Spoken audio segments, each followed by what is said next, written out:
Kini ang winning entry sa karkaranong pintor nga si Adrian Perolino, din iyang gidibuho ang hulagway sa kanhi gobernador nga si Juan Valer Climaco. Siya ang nakaangkon sa unang ganti sa bayaning Sugbuanong painting competition nga gipasiugdahan sa Cultural and Historical Affairs Office Cebu City.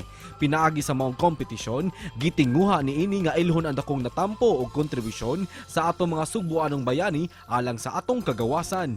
Napili ni Adrian si kanhi gobernador Climaco aron daghan ang masayod kabahin siyang kinabuhi nga giisip niya dakong natabang kanatong mga Sugbuanon. Busa karong buntaga, atong tan-awon ang iyang obra ug sayranta ang iyang rason niini dinhilang sa GMA Regional TV Live. Atong ilailahon mga kapuso kining midaog sa pag-uhay lang gipahigayon nga bayaning Sugbuanon painting competition. Artist gikan sa Karkar City, Adrian Perolino. Mayong buntag ug maupay na aga, Sir Adrian. Kumusta ka? Ug welcome sa GMA Regional TV Live. Buntag to sir sa atong mga kapuso diya na mga nananaw. Daghang salamat sir for joining us ug una sa tanan, congratulations sa pagdaog nimo first place bayanihong Sugbuanon Painting Competition 2022. Can you share to us your entry sir sa maong competition?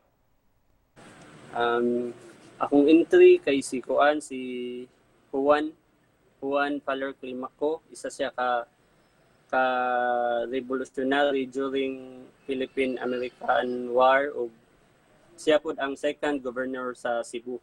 Sir, how long did it take for you nga matapos nimo ta imong painting kang Governor Climaco? So akong bana-bana kay mga limag yun ka adlaw pero dili siya straight. Nganong napili man nimo sir nga i-paint si Juan Valer Climaco? Unsa may natampo niya sir sa kasaysayan para sa itong mga kabatan-unan nga nagtan-aw ron sir? Kuan na pili na ko siya kay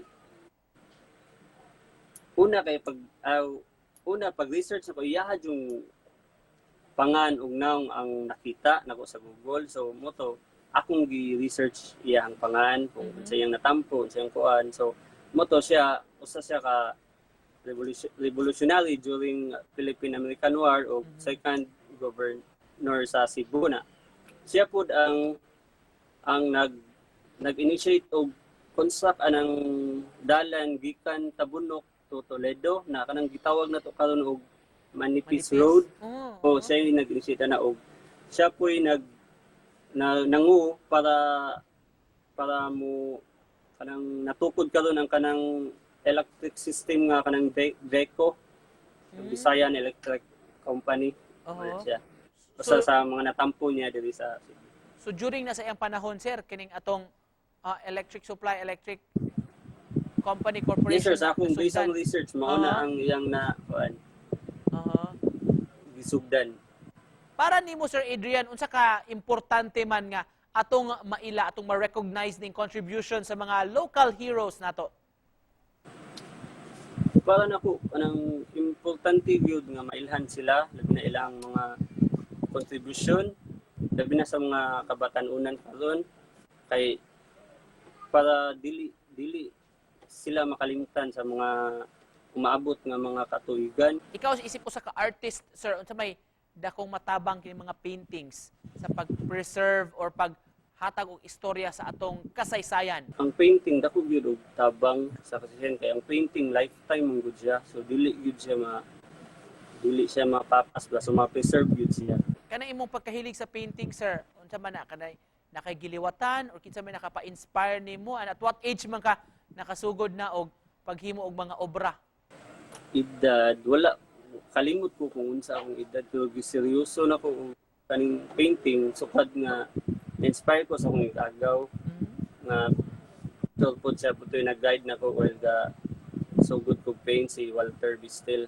Sir, just to close this, Sir Adrian, sa mga nagtanaw na to ni hatag naman kag mensahe kaganiha. Generally sa atong mga kapuso nga nagtan-aw rong buntaga, unsa po'y message nimo nga gusto ipaabot, sir? Anang magpasalamat lang ko nila sa pagsuporta o padayon lang sa pagsubaybay sa programa. Wala sir. Salamat. God bless nitong tanan. Thank you, Sir Adrian. Unsa kuno'y plano nimo sa cash prize, sir? Sa Chak? Wala. Wala pa ko ko'y wala pa naununaan, kay wala pa nadawat gud, anak na siguro na mo gawas ang plano kung nana. Thank you so much, sir, for joining us. O congratulations nimo.